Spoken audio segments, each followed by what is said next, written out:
नमस्कार दोस्तों, कैसे हो आप सभी लोग। आई होप बहुत ही बढ़िया होंगे।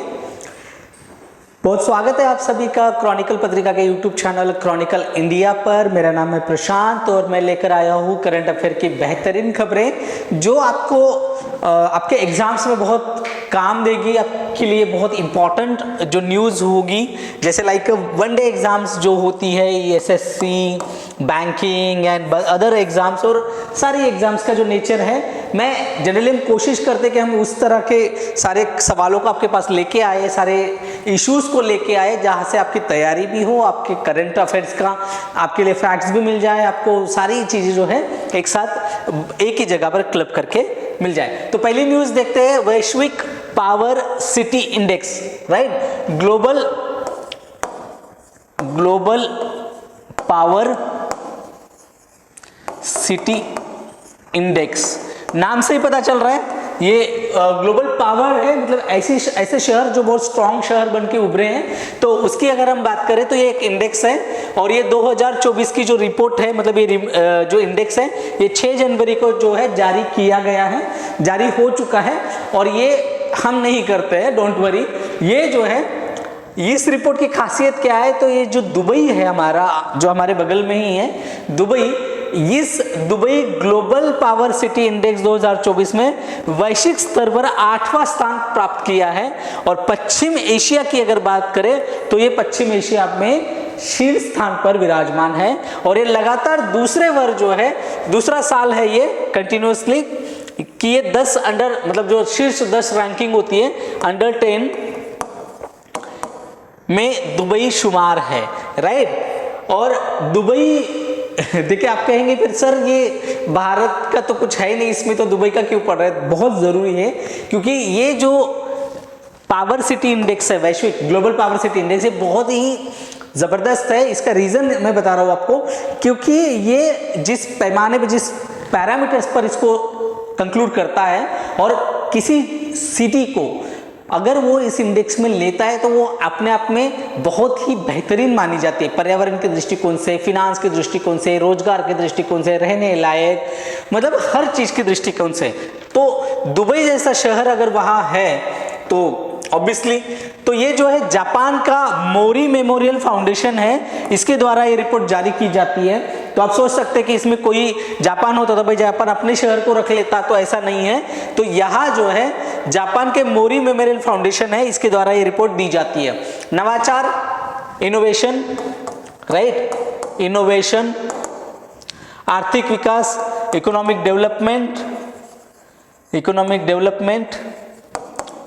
राइट, और वैश्विक कनेक्टिविटी, मतलब दुनिया भर में कैसे कनेक्टिविटी कि अब दुबई जैसा जो शहर है, आप दुनिया के कहीं से भी कोने से दुबई आ जा सकते हो, मतलब वैसी कनेक्टिविटी है और वहाँ जा सकते हो।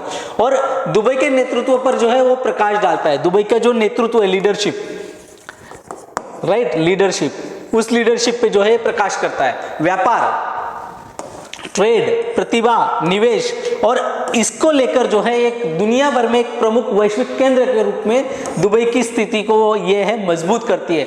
मतलब आप जान रहे होंगे कि दुबई जो है, हर कोई दुबई जाना चाहता है घूमने के लिए भी और बिजनेस करने के लिए। दुनिया भर के बिजनेसमैन वहां आकर अपने ऑफिसेस खोल रहे हैं और दुबई से काम ऑपरेट कर रहे हैं। काम कर रहे हैं लंदन में, काम कर रहे भारत में, काम कर रहे अमेरिका में, काम कर रहे यूरोप में, और ऑफिसेस का है दुबई में है। और यहाँ हर कोई इन्वेस्ट करना चाह रहा है, राइट। लंदन जो है इस रिपोर्ट में पहले स्थान पर है, न्यूयॉर्क दूसरे स्थान पर है, और जैसे टोक्यो जो है जापान का, वो तीसरे स्थान पर है, सिंगापुर है, पेरिस है। ऐसे शहर जो है 10 टॉप 10 में शामिल है। और ये वैश्विक स्तर पर जो प्रतिस्पर्धा है, जो कॉम्पिटिटिवनेस है, उसमें महत्वपूर्ण स्थान रखते हैं। तो ये शहर रहने लायक, काम करने लायक, निवेश, इनोवेशन है, आर्थिक विकास है, ये सब। मुंबई जो है काहिरा और जोहान्सबर्ग के बाद 42वें स्थान पर आता है। मतलब कहा दुबई अंडर 10 और हम 42वें स्थान पर। और ये भारत का एकमात्र शहर है Mumbai, only one city from India. इस लिस्ट में जो है अकेला भारत का शहर है मुंबई। इसके अलावा दिल्ली, बेंगलुरु या कोई शहर नहीं है जो इन पैरामीटर्स पर खरा उतरे। अब ये ग्लोबल पावर सिटी इंडेक्स क्या है? ये लोगों, पूंजी, व्यवसाय मतलब लोगों को रहने के लिए, पढ़ाई के लिए, काम करने के लिए पूंजी माने इन्वेस्टमेंट जो कैपिटल है और व्यवसाय को आकर्षित करने की उनकी क्षमता के आधार पर प्रमुख शहरों का मूल्यांकन करता है। मतलब उस शहर को कितने लोग वहाँ जॉब है, कितने लोग वहाँ पे इन्वेस्टमेंट कर रहे हैं, इन सब पर कौन सा शहर उसको बहुत ज़्यादा अट्रैक्टिव लगता है। 6 प्रमुख क्षेत्र हैं, कौन से? अर्थव्यवस्था, अनुसंधान, विकास, राइट, अनुसंधान और विकास, सांस्कृतिक संपर्क, रहने योग्यता। अब दिल्ली जैसे शहर में तो प्रदूषण इतना बड़ा है कि यहाँ कोई रहने चाहता भी नहीं। पर्यावरण, देखो ये बहुत इंपॉर्टेंट है। पहुंच का आकलन, मतलब जो पर्यावरण और पहुंच, मतलब जो कनेक्टिविटी की बात कर रही, और एक व्यापक और बहुआयामी रैंकिंग प्रदान करता है। इन सभी पैरामीटर्स को जब वो एक जगह रखता है कि एक शहर इस पर कितना खरा उतरता है, फिर वो देखता है कि दुनिया भर में इन लोगों को इन 6 पैरामीटर्स पर ये शहर कितना पसंद आ रहा है, तो इन्वेस्टर वहां जा रहे हैं क्या, काम करने वाले लोग वहां जा रहे हैं क्या, तो इन सभी चीजों को, फिर वो शहर रहने लायक है क्या, पर्यावरण कैसा है, पानी कैसा है, हवा कैसी है, भीड़ भाड़ कैसी है, इन सब चीजों को, रोड, मतलब जो ट्रांसपोर्ट कनेक्टिविटी है वो कैसे, ये सारी चीजें यहाँ पर देखी जाती है। अगली न्यूज देखते हैं, सिस्टर सिमोना ब्राम्बिला, ये नाम है, ये नाम याद रखिएगा क्योंकि ये नाम की चर्चा पूरी दुनिया भर में हो रही है और इसीलिए जो इससे सवाल आने के चांसेस है। पोप फ्रांसिस ने जो है सिस्टर सिमोना ब्राम्बिला को एक प्रमुख वेटिकन कार्यालय का नेतृत्व करने वाली पहली महिला के तौर पर नामित किया है। ये चर्च के इतिहास की और क्रिश्चियनिटी के इतिहास की वेटिकन सिटी की पहली ऐसी महिला है जो एक कार्यालय, मतलब वहाँ जैसे बहुत सारे कार्यालय है ना, विभाग माने विभाग समझ लीजिए आप, विभाग की मैं बात कर रहा हूँ, तो किसी एक विभाग की इन्हें प्रमुख बनाया गया है। और कौन सा विभाग, इनका नाम, ये इटालियन है, इटालियन सिस्टर सिमोना ब्राम्बिला इनका नाम है। और कैथोलिक चर्च के सभी धार्मिक आदेश, जो कैथोलिक चर्च है, जो इसका प्रमुख केंद्र वेटिकन है, उसका जो धार्मिक आदेश वहां से निकलेंगे उनके लिए एक जिम्मेदार विभाग का उन्हें प्रीफेक्ट बनाया गया है। प्रीफेक्ट, ये संयुक्त कॉमन, इनके साथ और भी एक व्यक्ति है, उनके साथ इनको जो है इनको बनाया गया है।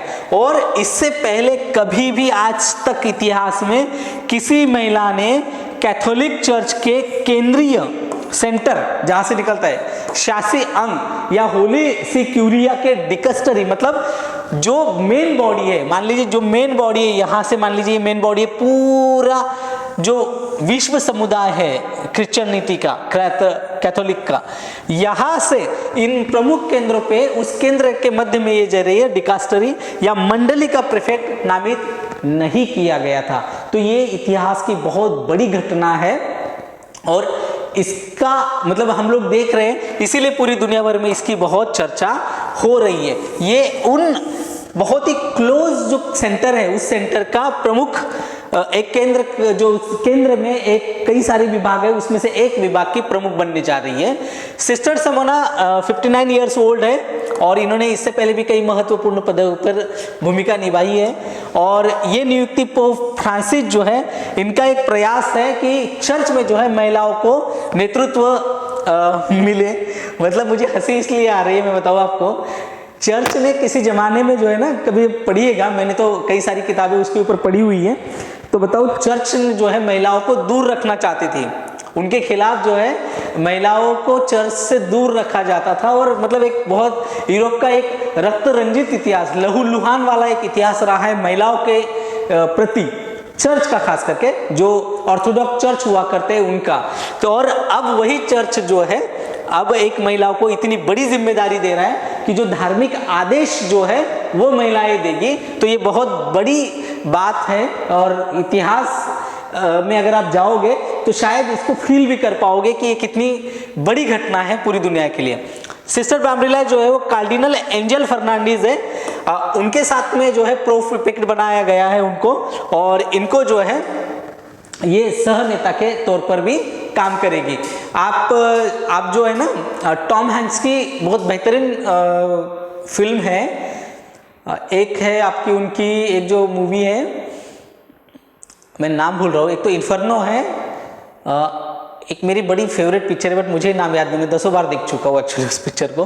वो एक दो पिक्चरें हैं ऐसी, तो वो जो पिक्चर है उसमें से एक पिक्चर वो चर्च पर है, वेटिकन के चर्च पर पूरी बेस पिक्चर है। उसमें कार्डिनल वगैरह बहुत अच्छे से समझाया गया है। मैं किसी दिन अगर मुझे अभी याद आ गया तो मैं जरूर बताऊंगा आपको। 2013 से 2023 तक वेटिकन में जो महिलाओं की संख्या है वो 19.2% से बढ़कर 23.4% हो गई है, और इसके साथ भी कई महिलाओं को और भी जिम्मेदारियां दी गई है। राइट, अगली जो न्यूज है गोल्डन ग्लोब से है। भारत के लिए हालांकि ये न्यूज बहुत अच्छी नहीं है, क्योंकि भारत को उम्मीद थी अपनी एक मूवी से, बट एनीवेज गोल्डन ग्लोब बहुत प्रतिष्ठित पुरस्कार रहा है पिक्चर, फिल्म और टेलीविजन में जो उत्कृष्ट कलाकृति होती है उसको दी जाती है।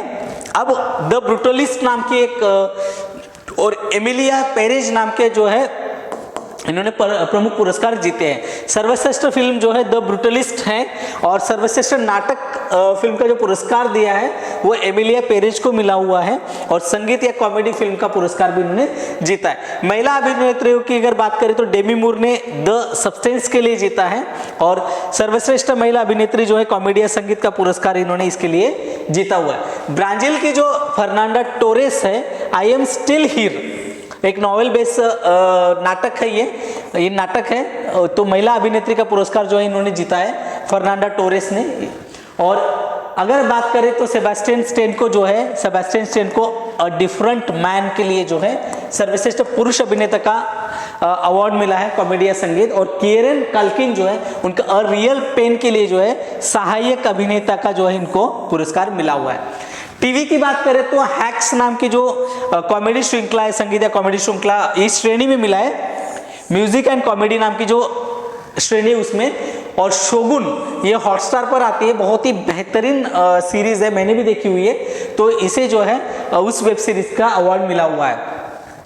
गोल्डन ग्लोब्स विजेता का जो चयन है वो 85 देशों के 334 मनोरंजन पत्रकार जो एंटरटेनमेंट जर्नलिस्ट होते हैं उनके द्वारा किया जाता है, और अकादमिक पुरस्कार जो ऑस्कर है उसमें लगभग 9000 वोटर्स होते हैं, जो अभी उसका भी आएगा। राइट, तो एज इमेजिन एज लाइट नाम की पिक्चर से हमें बहुत उम्मीदें थी, पर एनीवेज वो गोल्डन ग्लोब्स की रेस से बाहर हो गई है। ऑस्कर में हमारी लापता लेडीज जो किरण राव और आमिर खान प्रोडक्शन ने करी थी वो भी रेस से बाहर हो चुकी है, मगर संतोष करके अभी भी हमारे कुछ और मूवीज बची हुई है। ऑफिशियल एंट्री मगर लापता लेडीज की थी ऑस्कर में। वी नारायण इसरो के अध्यक्ष बनने वाले हैं, इसरो के नए अध्यक्ष की नियुक्ति हो चुकी है, और भारत सरकार ने जो है भारतीय अंतरिक्ष संगठन यानी कि इसरो के वरिष्ठ वैज्ञानिक, ये ऑलरेडी वी नारायणन नाम है इनको 11वां अध्यक्ष के तौर पर जो है 11वां अध्यक्ष और अंतरिक्ष विभाग DOS का सचिव नियुक्त किया है, ये नियुक्ति हो चुकी है। वी नारायण जो वर्तमान अध्यक्ष है एस सोमनाथ इनकी जगह लेंगे, और 14 जनवरी से जो है अपना पदभार संभालेंगे, मतलब इनके नाम पर मुहर लग गई है। नई दिल्ली में प्रधानमंत्री नरेंद्र मोदी और इनकी अध्यक्षता में, जिसमें गृह मंत्री अमित शाह भी उपलब्ध थे, एक बैठक हुई, और इस बैठक में जो है वी नारायण जी के नाम को मंजूरी मिल चुकी है। देखिए ये बहुत जरूरी होती है नियुक्ति वगैरह, ये सब यहाँ से क्वेश्चंस आते हैं। वी नारायण जी जो है IIT खड़गपुर से 89 में जो है इन्होंने क्रायोजेनिक इंजीनियरिंग में जो है एमटेक किया है, फर्स्ट रैंक से गोल्ड मेडलिस्ट है ये। 2000 में एरोस्पेस इंजीनियरिंग में इन्होंने PhD पूरी की है। इन्होंने एस्ट्रोनॉमिकल सोसाइटी ऑफ इंडिया से गोल्ड मेडल भी इनको मिल चुका है। ये अंतरिक्ष यान और रॉकेट में लगभग 40 सालों का इनका अनुभव है बहुत, और ये कई महत्वपूर्ण जो हमारे मिशंस रहे उनमें भी इनका हिस्सा रहा है। एक रॉकेट और स्पेसक्राफ्ट प्रोफेशनल्स हैं। डॉक्टर नारायण जैसे आदित्य अंतरिक्ष की बात करें, आदित्य अंतरिक्षयान, GSLV MK3 mission, Chandrayaan 2, Chandrayaan 3, इनकी जो प्रणोदन प्रणाली इनमें इनका योगदान है, मतलब इन मिशंस में शामिल रहे और बहुत इंपॉर्टेंट जिम्मेदारी इनके ऊपर थी। 1984 में ये इसरो में पहली बार मतलब शामिल हुए थे, और liquid professional system centre LPCS के ये निदेशक भी बने हुए हैं। राइट, देखिए दो चीजें हैं बहुत इंपॉर्टेंट, क्योंकि ये ऑलरेडी मतलब 40 सालों का इनका अनुभव है, और ये जो है 2 सालों के लिए जो है, या जब तक इनको हटाया ना जाए, या 2 साल पूरा अवधि या इससे पहले ये किसी व्यक्ति का जैसे सरकार भी हटा देती है या कि कोई व्यक्ति नहीं करना चाहता, दैट इज, बट अब 2 साल के लिए इनकी नियुक्ति हो चुकी है, 2 इयर्स के लिए मिनिमम ये 2 साल तो इस पर रहेंगे ही रहेंगे। ये जिसका मैंने बात करा अंतरिक्ष विभाग के सचिव, जो इसरो के अध्यक्ष जो व्यक्ति बनता है वो ऑटोमेटिकली अंतरिक्ष विभाग का सचिव भी बन जाता है। जो अध्यक्ष होता है वही सचिव पद पर भी रहता है। कॉम्बिनेशन करके हो सकता है शायद सवाल पूछ ले, इसलिए मैंने आपको ये स्पेशली यहाँ लिख के भी दिया है ताकि आपको याद रह जाए और मैं बता भी रहा हूँ। इसरो का जो मुख्यालय है और अंतरिक्ष विभाग का सचिवालय जो है वो बेंगलुरु में ही है, एक ही स्थान पर है, तो अध्यक्ष ही इसकी जो है सचिव भी होता है। इसरो की स्थापना 15 अगस्त 1969 को हुई थी, मुख्यालय बेंगलुरु, बता ही दिया कर्नाटक। विक्रम साराभाई जो है इसरो के संस्थापक थे, इनको जनक भी कहा जाता है, राइट, भारतीय अंतरिक्ष कार्यक्रम का जनक जो है इनको कहा जाता है। और प्रोफेसर सतीश धवन जो है इसरो के सबसे लंबे समय तक सेवा करने वाले अध्यक्ष है। इस तरह के फैक्ट एग्जाम से पूछ लेता है कि इसरो के सबसे लंबे काल तक अध्यक्ष बने हैं निम्न में से कौन है, तो 4-5 नाम दे देगा। और सबसे कम में जो है प्रोफेसर MGK मेनन है, प्रोफेसर MGK मेनन, ये सिर्फ 9 महीने जो है ये वहां पर उस पद पर बने हुए थे। ओके, तो इन सब चीजों को आप बिल्कुल याद रखिए, ऐसे सवाल पूछे जाते हैं।